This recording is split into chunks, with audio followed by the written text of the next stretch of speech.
Good evening, kings and queens, ladies and gentlemen, and ladies. This is Refined Rose back with another video. I hope your night is great. I hope you had a great day. This topic is going to be about meeting someone online, the chat line, the chat phone numbers, or the actual internet. Online, we can hide behind a false persona. We can be anybody we want to be, doctors, lawyers, nurses, in the military, and none of it can be true. I met, I think, two of my husbands online. One of them pretended to be a successful business owner, going out delivering food, and said to have an establishment that was opening real soon because they had too much clientele to be able to deliver out of a truck. And this is husband number six. The one that I told you that had that crybaby navel. If you hadn't seen my video about the crybaby navel husband, check that out. It goes in detail about this particular husband number six. So he fooled me online. I thought this husband, was independent and can do for himself, and just, wanted to meet up and have some good conversation and hang out. Hey, two independent meeting up together. So when he would come see me, he would come in different vehicles. I never asked him if each one of those vehicles were his, and he would drive them often. But long story short, come to find out, I'm walking my dog, y'all, so I'm breathing kind of hard, and he's pulling me. I got to work on him pulling me. He's getting a lot better. So he would show up in different vehicles. We stayed a little over an hour apart, and he would say, hey, this drive is getting to be too much for me. You should sell your own separate property, and we should move in together and buy our own property together. This was later down the line after we got married within 2 months. Within 2 months of marrying this guy and living with this guy, or after 2 months, not within 2 months, after 2 months, I started to see his mask start to slip. None of those vehicles that he was driving. Remember, this is just a fable. None of this is rooted in reality of what I'm telling you. Everything is made up. So, none of these vehicles was registered nor titled in his name. Family members, afraid of him, just gave up the vehicles because he had a bad temper. He's hot-headed. So they just gave the vehicles to him to drive. Even when we bought our property, they sit out on our property. They're not really any good. They had a lot of problems. I didn't know that then. That's one of the reasons he was complaining about making that trip, like over an hour and a half away from where he stayed at. So we met online. He pretended to be successful, didn't need anything, just looking for somebody to hang out with, a friendship. And if it developed into something more, it would. So me not taking my time, I rushed into it. Had I waited like 6 months, I would have seen this dude for his true colors. So be aware of fraud. I can't get it out. But people faking online, frauds online, pretending to be who they're not, just to try to gain a spouse, a girlfriend, boyfriend, significant other, whatever title you want to put on it. It's a lot of manipulators online. A lot of con artists online. We don't know if we're online, if we meet up with somebody, if they can be a murderer or become a stalker or a rapist or the P word. Y'all know what the P word is. That's terrible. And they want to get with females or males just to be around those children and take advantage of the situation. So going online, meeting someone, if they're rushing you into a relationship and it doesn't feel right, pump the brakes. Don't jump into it. If they don't like you pumping the brakes, then HE double hockey sticks with them. Let them go on about their way. Especially if you're dating and you got elder parents that's living with you. That's a big no-no. You don't know what they'll do to your parents when you're not around. I had one person I met online and we got married, and my father when he was alive, he had dementia. He didn't even know he was in the world. So I asked him to watch my father while me and my mom went to the store. We came back home. Later, he was in pain, and he kept pointing at his thumb, basically trying to tell us it was something wrong with his thumb. Hours went by. His thumb swelled up severely. So we didn't know what was going on with him. So we took him to the emergency room. Come to find out, my spouse that I met online, I can't prove it, but I suspect that he did it. He broke my daddy's thumb. So they put us in a room. They separated all of us. Me, my mom, and my dad went up there. They separated all three of us. They tried to question my dad. And of course, he has full-blown dementia. He doesn't even know he's in the world. That's like being in a baby state. So, of course, he couldn't answer any questions. So they asked me what happened to my daddy's thumb. So I told them the situation, what I'm telling you now, is that, hey, he was complaining that his thumb was hurting and it swelled up. And so we're here now. My mom told the same story. Needless to say, we didn't leave my dad anywhere around that spouse by himself. And that spouse and I, we're no longer together. That particular spouse and I were married a number of years before my parents moved in with me. How can I put this? So that spouse and I went our own separate ways. We were not good together in a marriage, and I wouldn't trust my dogs or kids around that particular spouse. But since I've been going through this situation with husband number 6, he has been a tremendous help. Like I say, he helped me get out of that situation with husband number 6. We're not good together in a marriage, but we're good together as friends and me living with him short term. But again, I met him online, and I found out a lot of stuff he told me about himself was not true. And some of his family members became close with me, and they saw me being taken advantage of and being manipulated. So they ended up telling me some truths. He cheated on me during the whole entire marriage. He barely had any money because he stayed in the strip clubs.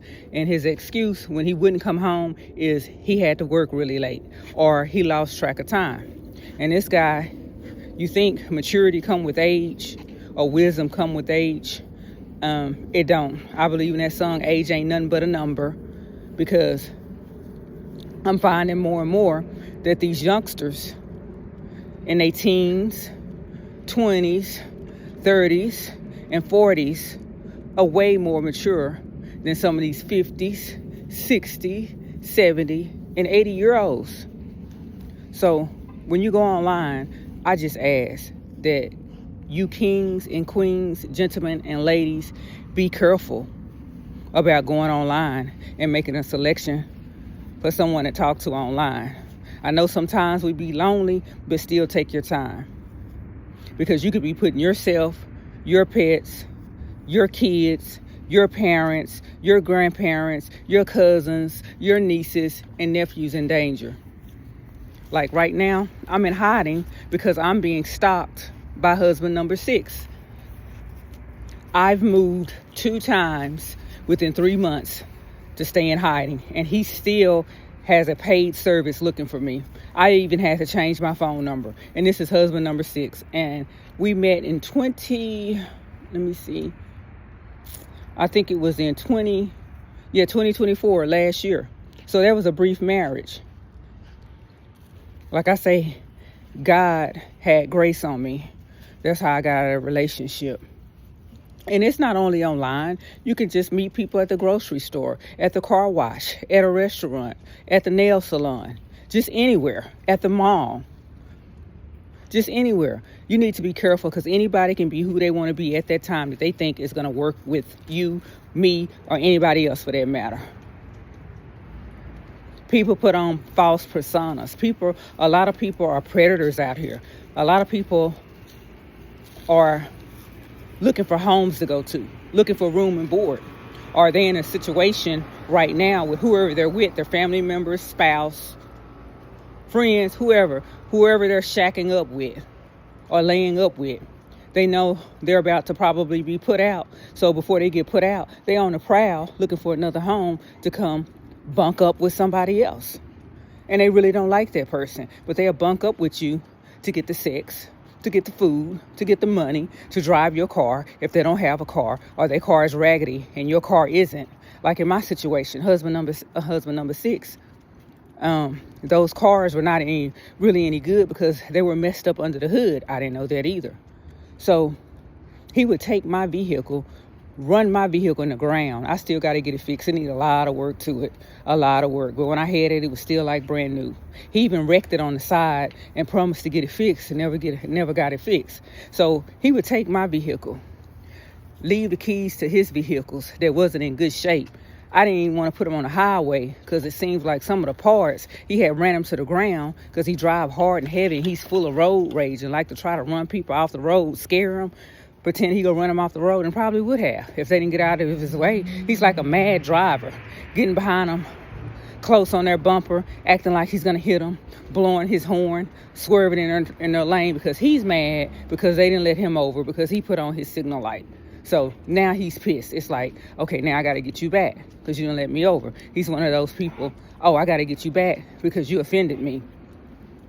So he ran my truck into the ground like he did these other people's vehicles. So now I got to come up with the money to get everything that's wrong in my vehicle. And like I said, he'd always say, I'll give it fixed. When bill time was due, he never had the money on the first. It was always an excuse. I'll give it to you later. And he'll give me money here and there and in spurts. Because again, he didn't have his business open. He was delivering food. We're just going to say food in a van. And they were making decent money, but not decent money where he can be in a house and pay a mortgage by himself. Like me, I'm great because I don't like to say blessed because the word blessed have be blessed in it. And I learned that from other content creators. So I was great. I can pay my mortgage by myself. I can pay my bills by myself. I wasn't looking for help online. I was looking for a companion. Well, he was looking for help, not a companion. He was looking for a trophy wife, somebody to brag about and take around his family and friends. Because he used to brag about me being retired early. Excuse me, y'all. Me being retired early. Me not needing anybody. I can hold my own. I can take care of myself. And he would do this to the friends that he would think that were less than him or they significant others in his head was less than me. And he would brag about people who pretty much had stuff together too, because that's the type of person he was. He was egotistical. So just be leery of the people we're dating online, because anybody online can be whoever they want to be. Doctor, lawyer, nurse, veterinarian, mechanic, pilot, just anything, psychiatrist, just anything. And really, they ain't shiznicks. They ain't got shiznicks going on. They're a predator. And sometimes their family members, if they want to try to be better and be on the up and up, they'll try to let you know. Because like husband number 4, one family member tried to warn me and he was not successful in warning me because husband number 4 ended up walking into the door when he was trying to tell me something. So he played it off and walked away. But there's somebody else for husband number 4 that warned me throughout the marriage and told me after the marriage that, hey, my cousin ain't shiznicks. You need to be careful. And remember in the last video, I told you marriage. Check that video out. It says marriage, don't do it if it's bad already. Check that video out. So I married husband number 4. It was bad already. He started disappearing, had all kind of excuses while he was late coming home, and coming to find out, like I said, he was hanging out in strip clubs. His money wasn't all there on the first either to help pay our mortgage, because we had a house together too, and to help pay all our vehicle notes because we had a number of vehicles. And we stayed in an affluent neighborhood where the prices were sky high expensive because he liked to keep up with the Joneses. He liked bragging rights. So, but we're close now. Husband number 1 and we talk back and forth. I think we will always have a spot in our heart for each other. We have our 2 children together. Husband number 2, oh goodness, he was abusive, but he wasn't as bad as husband number 6. He died in a motorcycle accident. I heard reckless driving in a motorcycle accident, going on a high rate of speed and hit somebody from behind and flew up in the air and came back down, laid there in the street. I heard it was in a bad neighborhood for a long time before the cops came. The body was just laying there and people were passing by looking at it. Husband number 3, I think I told y'all about that in one of my videos. It says, marriage, don't do it if your relationship is bad already. Husband number 3, I just wasn't ready for him. He was amazing. He was excellent. I told you about husband number 4. Husband number 5, Star. My best friend, her name is Star. Star's boyfriend, who was also abusive to her as well. And I didn't know that at the time, because when we're going through an abuse, we're trying to get through it.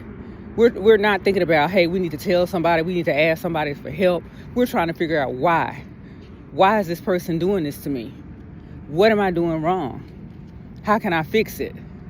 And it's not us, it's them. They're projecting how they feel about themselves in the inside, so they take it out on us. So Star's boyfriend hooked me up with his friend. They say birds of a feather flock together, because his friend was abusive. Not only was he abusive, he had drug habits. He used to like to smoke crack cocaine. And crack. I'm sorry. And I didn't know what crack looked like. I've never seen crack before. So when I was seeing these little things around the house, I would throw it away, and it was actually crack that I was throwing away. And he would get mad and upset. He was like, "Where's this stuff that was sitting over here on the dresser?" I'm like, "Those crumbs." He was like, "Stop throwing my stuff away. You always throwing stuff away." And then I would find like little foils and little pipes. Child, I didn't know anything about crack. Caught him one time smoking it. I told him I was going somewhere. I forgot my purse, but I had grabbed my keys and I forgot my purse. I got about several blocks over. I'm like, oh shoot, I got to go back to the house and get my purse. He was so into smoking that crack, he didn't even know I had came in the house. And I'm like, is that crack? I'm like, I've seen it on movies, people smoking pipes and people lips being burnt or bright red. It was crack, y'all. And that explained why his lips be bright red. And I'd be like, did you just kiss somebody with lipstick on? And I would be kind of bothered, kind of concerned. I'm like, are you cheating on me? And no, it was crack. He was burning his lips on a crack pipe. So that marriage did not make it a year either. So that was husband number 5. Now I'm at husband number 6 and hiding and trying to get away from him. And he's contesting a divorce and making it hard to sell the property. He stole the sign that was hanging in the yard. Remember, this is a fable. This is all made up. None of this is true. None of this is rooted in reality. This is all for entertainment purposes. And if you learn something from this fable, that's great. That's really, really great. Again, that's great. So be careful, because the only way the so-called devil, and to me it's not a devil, it's just a bad spirit, a bad person, a demonic person, because the devil is not under the ground. He's on top of the ground. The only way the devil can get in is if we let him in. He has to be invited in. Where do y'all think these vampire movies come from? It's telling us in vampire movies, they can't come in, they have to be invited in. We invite shiznicks into our life. We endanger people into our life unknowingly by letting shiznicks in our life. So kings and queens, ladies and gentlemen, be leery of the people that you meet online or in public. Make them gain your trust. Trust is not freely given. Trust needs to be gained. Be careful. Don't end up in the situations like I ended up in. If anything, from my fables, try to learn from my fables. Be careful, kings and queens. Stay great as always. More content to follow.